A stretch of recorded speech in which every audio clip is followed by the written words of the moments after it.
Shin's Project, Episode 1: The Return of a Legendary Negotiator. The Hidden Identity of a Chicken Restaurant Owner.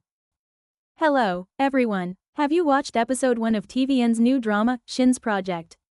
Han Sok-kyu returns as a chicken restaurant owner. But this is no ordinary chicken shop boss. This is the story of a legendary negotiator who resolves a rooftop suicide attempt with just a bottle of chocolate milk. Let's dive deep into everything about Episode 1.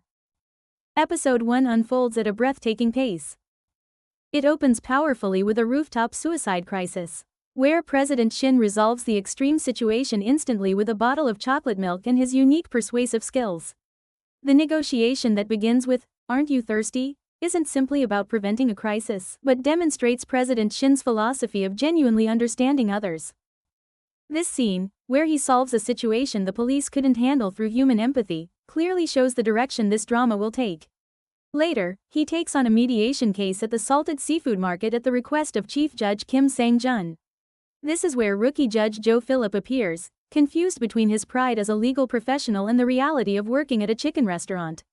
The chemistry between the principle-driven Joe Philip, who wants to do everything by the book, and the pragmatic negotiator President Shin becomes a major source of entertainment in this drama.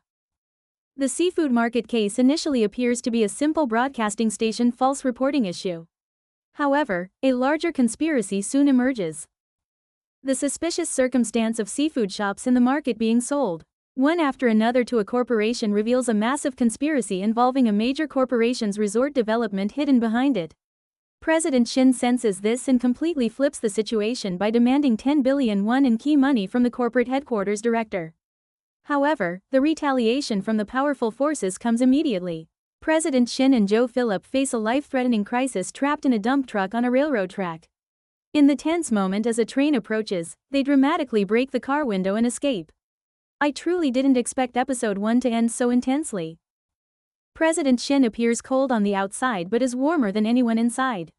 When persuading the rooftop suicide attempter, he honestly shares his own experiences, talking about the sorrow of a monthly rent tenant, revealing his sincerity.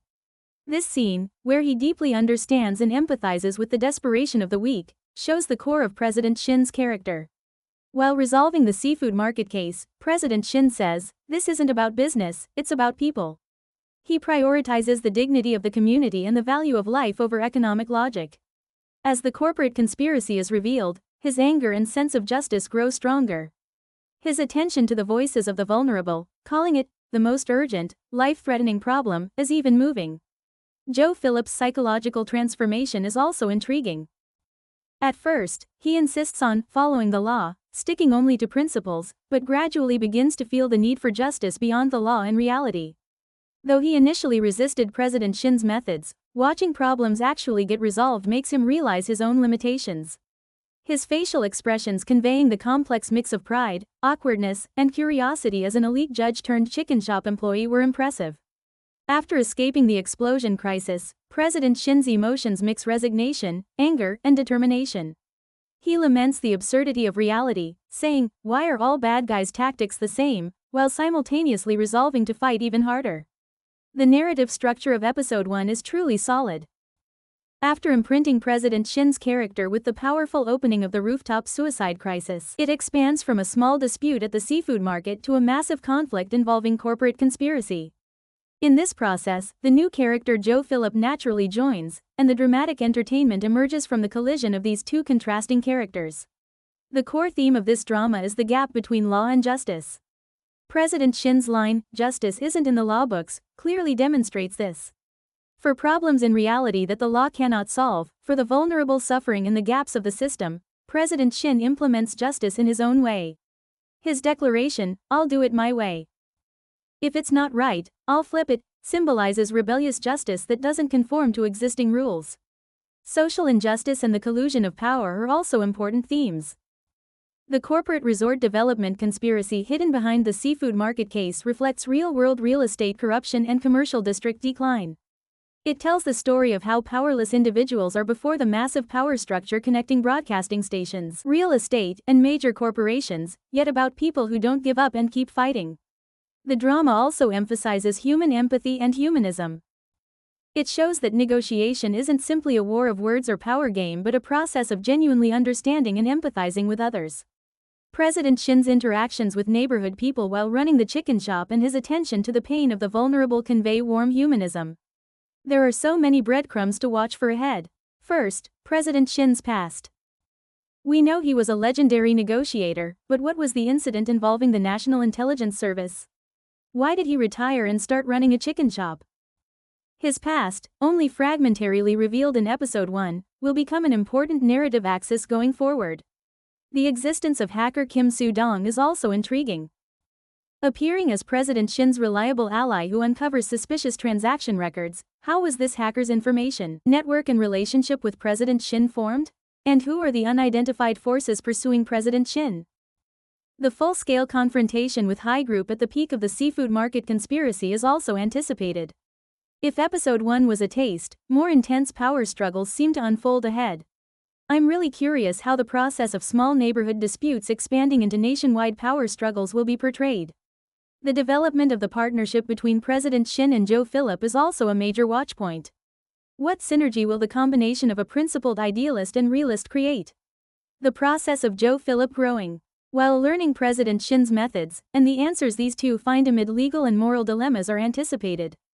President Shin's exclamation, "I am President Shin," at the Episode 1 ending seems destined to become the series' overall motto. The journey of President Shin growing from chicken shop owner to central figure in problem-solving and implementer of social justice is compressed in this single line. Episode 1 of Shin's Project was truly a solid start. It's no surprise it recorded a 5.9% viewership rating, ranking first in its time slot. Han Sok-kyu's acting truly shined, perfectly bringing the character of President Shin to life by expressing humor, charisma, and warmth simultaneously. Bae Yun-sung's Joe Philip was also refreshing. He naturally showed the beginning of the process of gradually becoming flexible from a rigid legal professional, and his chemistry with President Shin was excellent. Lee Ri's portrayal of Lee Si-yeon's vibrant character also added vitality to the drama. The fast-paced development, reality-relatable story, and diverse composition with mystery and action elements were impressive. I want to highly evaluate how it conveyed social messages and humanism beyond simple problem-solving drama. Although there are some convenient developments and cliched elements, President Shin's strong character charm sufficiently compensates for these. Summarizing this drama with keywords: negotiation skills, law and justice, social injustice, humanism, growth drama. It's an ambitious work that takes the best aspects of legal dramas, social exposé dramas, and humanistic dramas. Episode 1 of Shin's Project was an exciting starting point that balanced negotiation, humanity, and social injustice. The return of the legendary negotiator and the story of justice he will unfold are truly anticipated. What scene from Episode 1 was most memorable for you? Whose approach do you empathize with more, President Shin's or Joe Philip's? Please freely share your opinions in the comments. Don't miss next week's Episode 2, and please subscribe, like, and set notifications.